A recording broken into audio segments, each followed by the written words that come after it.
தள்ளுங்க.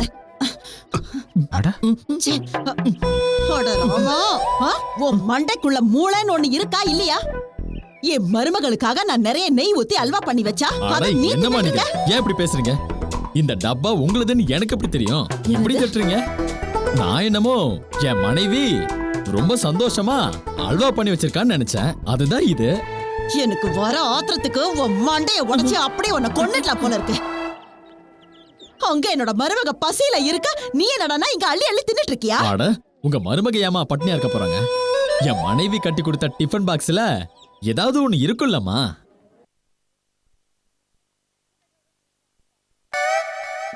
என்னங்க பயங்கரமா பசிக்குது, நான் சாப்பிடுறேன். சரியா? ஏதாவது இருக்குமா? கண்டிப்பா இருக்கும். ஆனா உனக்கு ஒண்ணு தெரியுமா? என்னோட மருமக ஒரு பெரிய போலீஸ் ஆபீசர். அப்படி இருந்து கூட அவளுக்கு ஏன் கையால சமைச்சு கொடுத்த சாப்பாடு மட்டும்தான் பிடிக்கும். ஓ பொண்டாட்டி உனக்கு என்ன செஞ்சு கொடுத்தாலோ நிச்சயமா அது அவளுக்கு பிடிக்காது. கண்டிப்பா அதை சாப்பிட மாட்டா.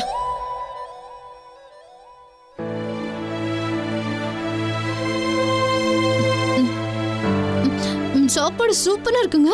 நீங்க என்ன பண்றீங்க மேடம்? இப்பதான் கொஞ்ச நேரத்துக்கு முன்னாடி எனக்கு பசிக்கலன்னு சொன்னீங்க, வேணான்னு சொன்னீங்க. இப்ப சாப்பிடுறீங்களே?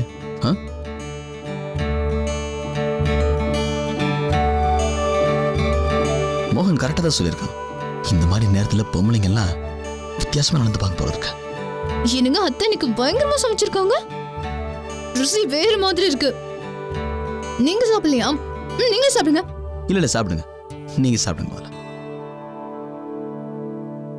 இனிமே பாருங்களேன், எங்க அம்மா உங்களுக்கு தினமும் விதவிதமா சமைச்சு கொடுக்க போறாங்க பாருங்க.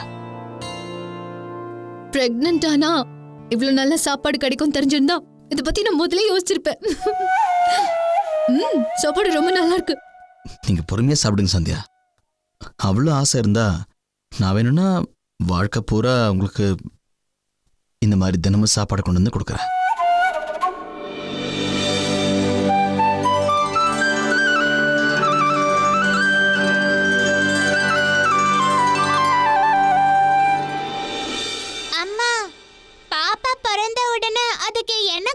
பிடிக்கும்? ரெட்டா இல்ல ப்ளூவா? என்ன கேட்டா அதுக்கு ரெட் தான் பிடிக்கும்னு நினைக்கிறேன். அப்புறம் அது கேர்லா தான் இருக்கும். ஒருவேளை பேபி பாயா பிறந்துருச்சுனா அவனால உன் பொம்மை கூட எல்லாம் விளையாட முடியாதே. பரவாயில்ல, நான் அவனோட பேட் பால் வச்சு விளையாடுவேன். அதெல்லாம் நடக்காது. அத்தா இருக்காளே, அவதான் சின்ன பசங்க மாதிரி பேட் பாய் திருடம் போலீஸ்லாம் விளையாடிட்டு இருப்பா. அது இன்னைக்கு வரைக்கும் நடந்துட்டு இருக்கு. ஆனா இப்போ உங்களோட தங்கச்சி அம்மாவாக போறா. அவ இனிமே இந்த மாதிரி எல்லாம் செய்யவே மாட்டா. அப்படின்னா சூர்யாவை லைனா குழந்தை பெத்துக்கங்கன்னு சொல்லிடுறேன். எந்த பிரச்சனையும் இருக்காது. எனக்கு என்னவோ சந்தியாவை நம்ம இங்க கூட்டிட்டு வந்துடலாமோன்னு தோணுது.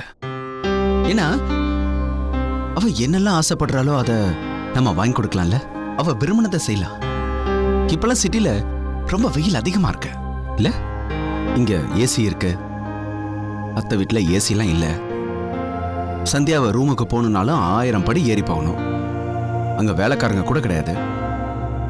இந்த நேரத்துல அத்தையாலையும் வேலை செய்ய முடியாதுல்ல. என் மீனாவும் பிரெக்னண்டா இருக்கா. அங்க யார் அவளை பார்த்துப்பாங்க? நீங்க இன்னும் என்ன சொல்ற?